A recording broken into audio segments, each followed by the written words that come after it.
Diagnóstico, enfermería. Veíamos en la primera parte, recuerdan cómo nacía el proceso de enfermería, ¿no?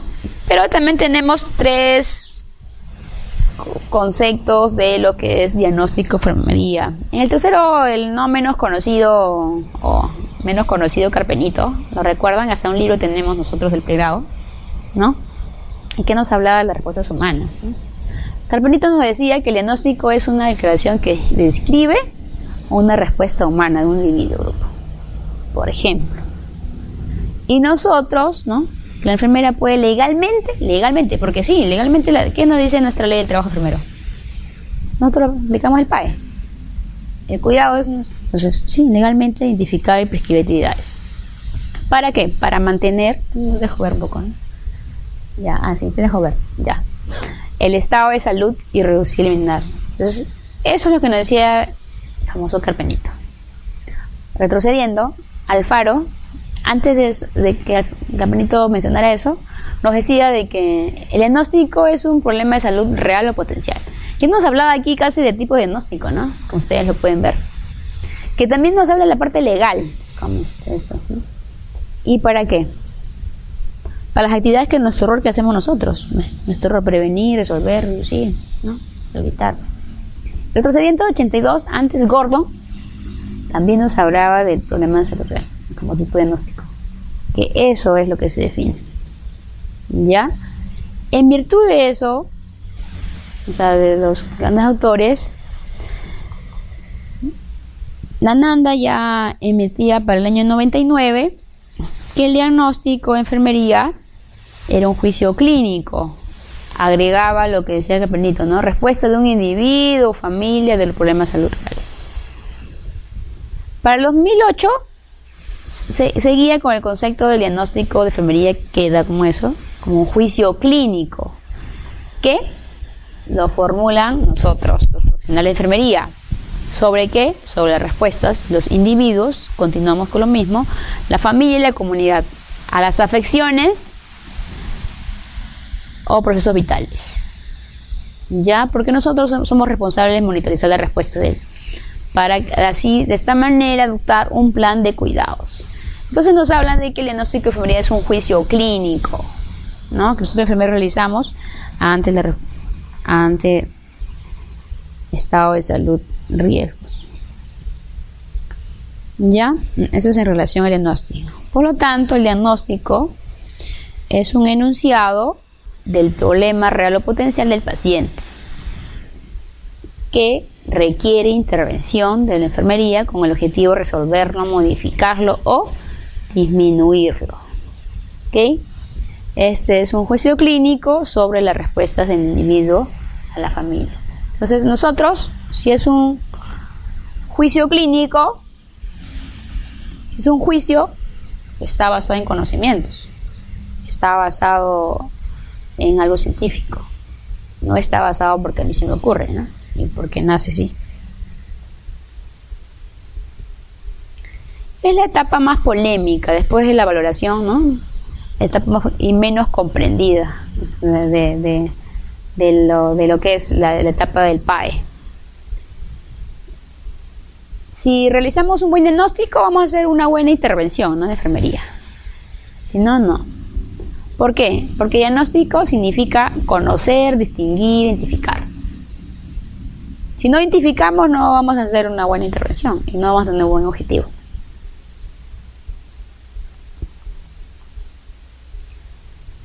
¿Cuáles son nuestras ventajas? Pues las que más, digamos, la cual yo siempre recalco, que a veces ya de esto, la comunicación, de las intervenciones, me estoy hablando, que haya cuidado, pero a veces no se olvide. Esto es un aspecto muy importante. Van a impulsar nuestra independencia, aunque nosotros como profesionales tengamos autonomía sobre las actividades y acciones que realizamos.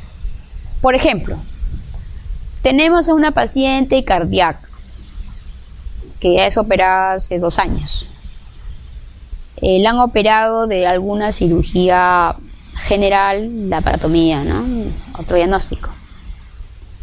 Sabemos que esa paciente es cardíaca, no camina. Podemos quedarnos de brazos cruzados. Es una paciente cardíaca. Se puede trombosar. Si no camina, no puedo estimularla a que camine, porque aparte es posoperada, entonces tengo que vendarla. Por ejemplo, no tiene que venir el médico a decirme, haz esto. Ese es mi cuidado, ¿no? Ese es porque me lo dice su fisiopatología. Me lo dice, ¿no? Por ejemplo, si el paciente ingresa a sala, también lo mismo. O sea, no tiene que tiene que tener los cuidados que del baño, ¿no? De la higiene. Ya, yo sé que los pacientes tienen esa individualidad, que tienen que ir a asearse, pero yo soy la responsable de garantizar cómo ingresa ese paciente a sala, a un área estéril, ¿no? Entonces no tiene que dar todavía en las indicaciones de que se tiene que bañar el paciente, se tiene que rasurar, si va a ser una operación a nivel de neurocirugía, rasurar ya el cabello, esas cosas, ¿no? O el médico tiene su estilo que lo va a rasurar en sala mismo, por qué tipo, qué va a hacer, ¿no? Creatomía descomprensiva, cuál, ¿no? ¿Ya? Y si va a ser una, o sea, por ejemplo, por eso. Nosotros tenemos ese tipo de autonomía, o sea, tenemos autonomía, o sea, ¿qué nos va a impulsar a esa independencia, autonomía? El conocimiento. La más respetada. ¿Qué es lo que pasa en la SUSI? Paciente de parada cardíaca, hay protocolo, entonces se maneja. ¿Qué tipo de parada cardíaca es? Ya solamente está que es una bradicardia severa, entonces vamos a iniciar a opinizar, no sé cuánto, ¿no? Aspirar. Vas a ir llamar corriendo para que te digan lo que tienes que hacer, por ejemplo, ¿no? Entonces ahí aprendes, o sea, el conocimiento te va empoderando. ¿Ya? Para eso, para los diagnósticos, nosotros tenemos que tener habilidades. Y eso es lo que le decía yo. Y esta es la parte que les decía. Desarrollar estas competencias intelectuales, esas competencias interpersonales, competencias técnicas y un pensamiento siempre crítico. Ayer me sucedía pensamiento crítico, por ejemplo.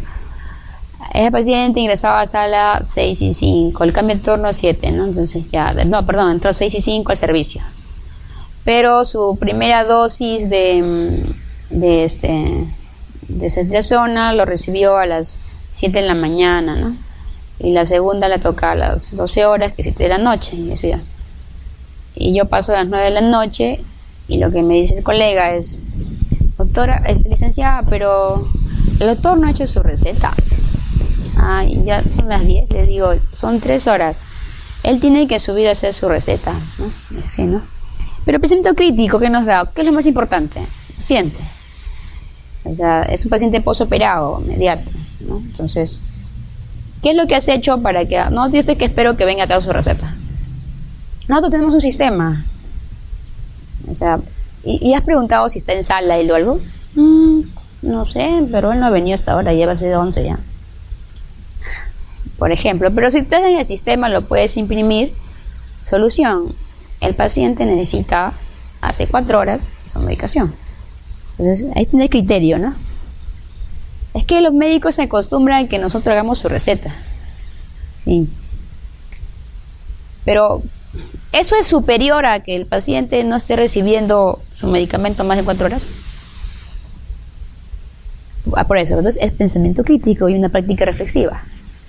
Yo le digo, ¿cuál es lo superior acá? ¿De que a mí me tome 5 minutos ahorita?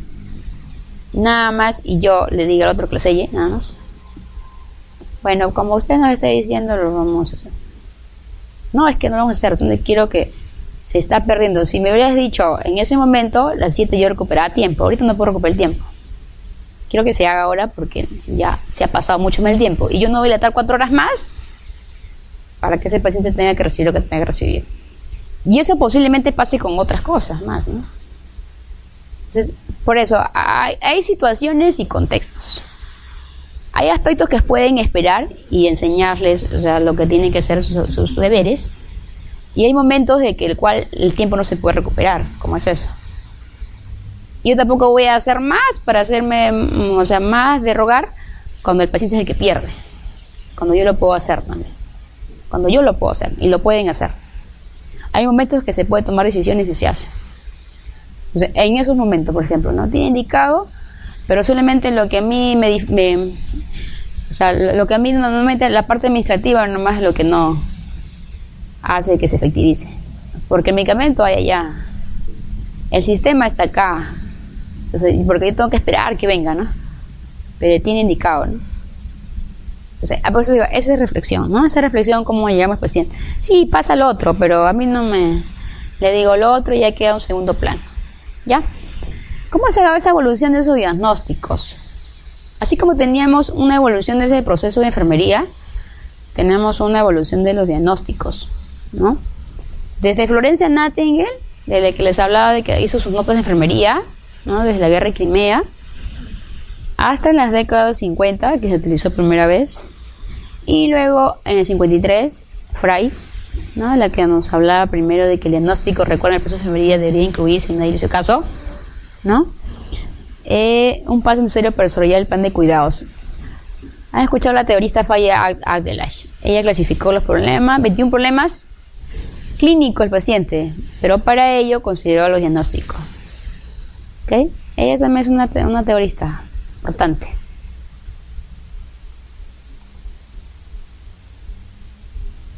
Ya para el año 73,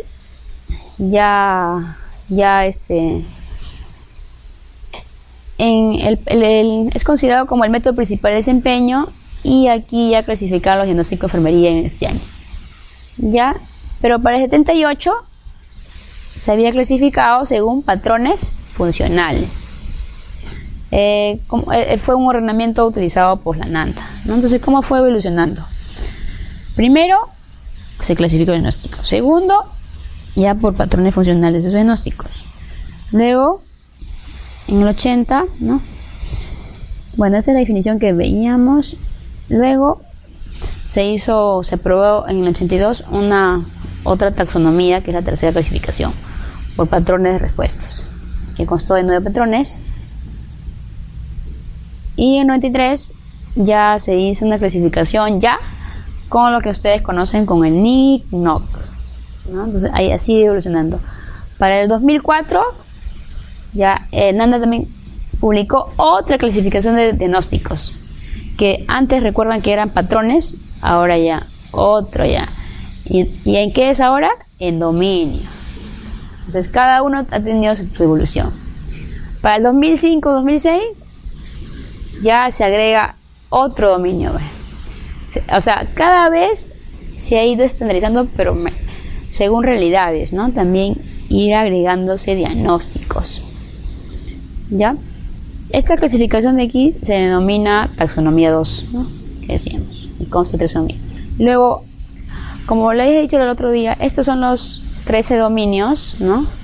Y cada uno, normalmente en clases, las clases han ido algunos diagnósticos agregándose, otras eliminándose, otras perfeccionándose, ¿no? ¿Ya? ¿Qué tipo de diagnóstico tenemos? Los muy conocidos, ¿no? Diagnóstico de alto riesgo o potencial, diagnóstico de real, el diagnóstico posible y el diagnóstico de salud o promoción de la salud, ¿no? El diagnóstico de riesgo describe la vulnerabilidad de este paciente, de un individuo, familia, comunidad, ¿no? Hacia un problema. El diagnóstico real, un juicio crítico que ha validado, ¿no? ¿A través de qué hemos validado? Que ha tenido características que lo definen, que se llaman características definitorias, ¿no? Ha tenido características definitorias, por eso es que ustedes han identificado ese tipo de diagnóstico. Diagnóstico posible, sospecho de ese un problema, ¿no? Promoción o de salud, se refiere a una respuesta saludable por parte del paciente. Diagnóstico real, a ver, como lo decíamos, diagnóstico real, acá lo que vamos a ver, que se va formular en 3 o 4 partes. El problema, la causa, datos objetivos y subjetivos, ¿no? Relacionado con, secundario a, evidenciado. Se formula así. Relacionado con, se une las características definitorias. Las características definitorias son los datos objetivos y subjetivos, ¿no? La formulación manifestado por ejemplo. Acá están, ¿no? Acá están los ejemplos. Acá está. Acá está. Por ejemplo. Eso que está de rojo, ¿qué cosa es? Es la etiqueta. Etiqueta, definición, datos relevantes y factores relacionados. Acá lo van a ver. Etiqueta, información relevante, relacionados con la evidencia, ¿no? ¿Se dan cuenta? Que puede tener 3 a 4 partes. La etiqueta, cada etiqueta tiene su definición, ¿no? Cada etiqueta, ¿ya? Por ejemplo, eso es un ejemplo. Problema, la causa, alteración de nutrición por exceso, es la etiqueta. Entonces, la definición es otra, de repente la alta ingesta de nutrientes, ¿no? Altos en grasas. Relacionado con consumo excesivo, de hidratos, grasa, falta de ejercicio. Manifestado, evidenciado por un sobrepeso de 15 kilos. Etiqueta, deterioro de la integridad cutánea, ¿no? También tiene su definición. Su definición sería de que la piel no se encuentra íntegra, ¿no? O sea, de repente está flogótica, o de repente flotando de PP o algo. Relacionado con la humedad, presión, fricción, edad, movilidad, alteración de estado nutricional. Evidenciado por alteración de la superficie, o sea, se ha alterado, ya se ve destrucción, flogosis, de repente se ve zona hematizada, ya se ve zona de presión, ¿no? Y así encontramos otro diagnóstico real. Entonces, el diagnóstico real puede vernos 3 a 4 partes, como podemos ver. Normalmente no se complica, ¿no?, la vida, ¿no?, con tres partes nada más, ¿no? Acá vemos las características definitorias, ¿no? Síndrome de síntomas, ¿no? Ya acá vemos las características definitorias. Acá tenemos otro diagnóstico: alteración de la mucosa oral relacionada a disminución de la salivación, irradiación del cuello, evidenciado por lesiones en boca, fisuras, edema, ¿no? Otro. ¿Ya? Problema de salud, causa, síntomas y signos, ¿no? O características definitorias. Es evidenciado. ¿Ya? No se olviden de eso. La etiqueta, como les decía, que es el enunciado del problema, ¿no? La etiqueta es como alteración de, ¿no?, la integridad cutánea, ¿ya? Se escribe respuesta humana a la familia y comunidad. Por ejemplo, esto: alteración de la mucosa oral es la etiqueta, acá. Todo eso no es. Solo la etiqueta es este, ¿ok? La definición va a ofrecernos esa descripción de qué significa, ¿no? ¿Qué significa esa alteración de la mucosa oral? Por ejemplo, significa, ¿no?, que es la alteración de los labios y tejido blando de la cavidad oral. Ese es su significado, como dice, en traducción, ¿no? Datos relevantes o características que lo definen.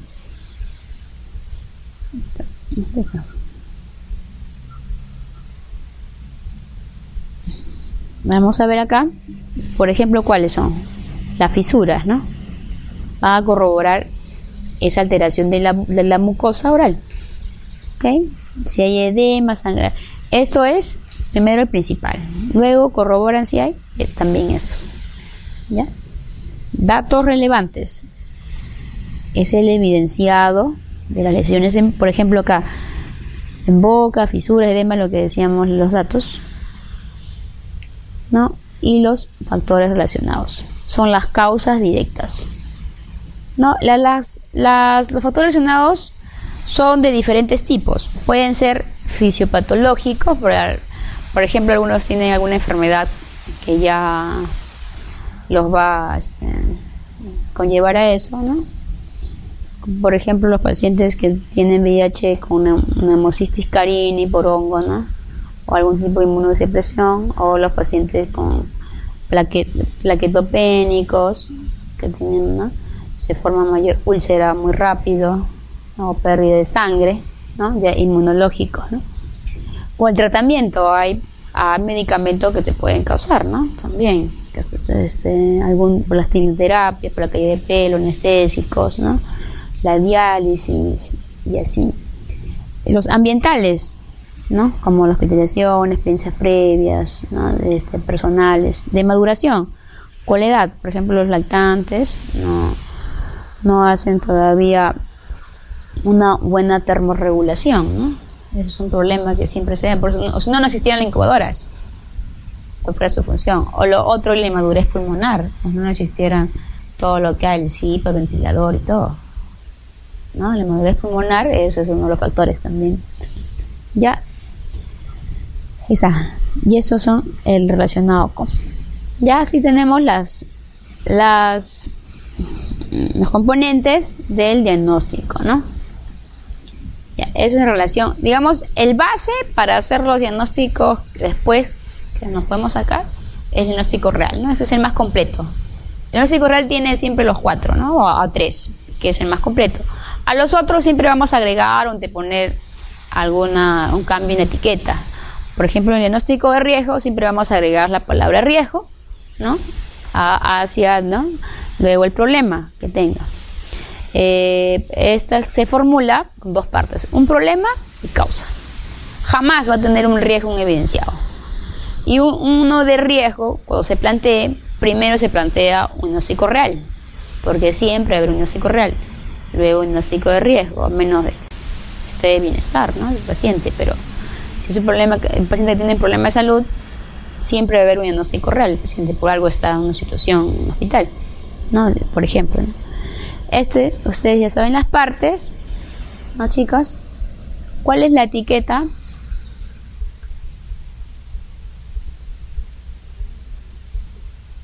Riesgo transmitido. Ya hay datos relevantes. Y características definitorias no tiene por ejemplo. ya ves, para que recuerden, no tiene por ejemplo, no va a tener tampoco, porque es un diagnóstico de riesgo. Ya, o sea, no se olviden de eso, ¿sí? Eso es básico. Solo los que tienen características definitorias y como síntomas son los diagnósticos reales, ¿sí? Riesgo, deterioro relacionado con, ¿no? Nada más. Riesgo, ¿no? Riesgo. Problema de salud, la causa. La etiqueta, ¿no? Que siempre se va a poner riesgo de o alto riesgo de, ¿no? Lo anteponemos nada más al mismo diagnóstico, ¿ya? La definición siempre, ¿no? El diagnóstico real, definición que va a expresarse, ¿no? Que, como decíamos, ¿ya? Ya que tenemos riesgo de deterioro, como decía. Ya. El diagnóstico de salud o bienestar. Así como anteponíamos la palabra alto riesgo, riesgo de, en el diagnóstico de salud o bienestar vamos a anteponer el potencial, ¿no? De mejora, ¿no? Potencial de aumento, porque estamos para ver aspectos de mejorar. ¿Cuál es tu nombre? Que está a tu costado, Giovanna. Mi Lucas se ha puesto una cara de sorpresa. A ver, ¿puedes darle ¿Qué pasa? No pasa. No, me he puesto una cara de sorpresa, mi Lucas. ¿Ya?